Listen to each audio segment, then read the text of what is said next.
की महाराष्ट्रात पर्यायी टॅक्सी ही आलीच पाहिजे, पण त्याच्यात आत्ताच्या घटकेला भारत टॅक्सी आहे, पण ती अमित शहानी काढली म्हणून देवेंद्र फडणवीसांना नको, हा पहिला प्रश्न.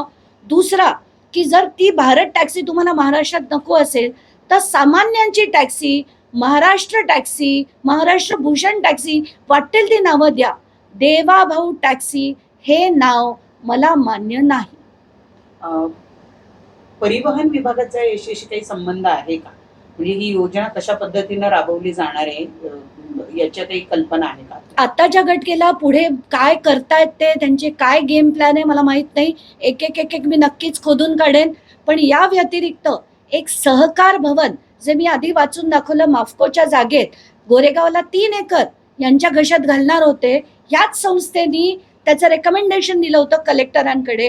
तर आत्ताच्या घटकेला पर्यायी जागा म्हणून प्रतीक्षा नगर सायनला एक टोलेजंगी प्लॉट त्यांना अलॉट झालाय. त्याचे सुद्धा सगळे कागदपत्र मी काढणार आहे. त्या भाषणात म्हणजे त्याचं उद्घाटन करायला देवेंद्र फडणवीस हे गेले होते, पण त्यांनी ना मुंबई बँकेबद्दल एक चकार शब्द काढला, ना या सगळ्या सहकार भवनवर त्यांनी चकार शब्द काढला. अशी माहिती मला तिथल्या प्रतीक्षा नगरच्या स्थानिक लोकांनी दिली आहे.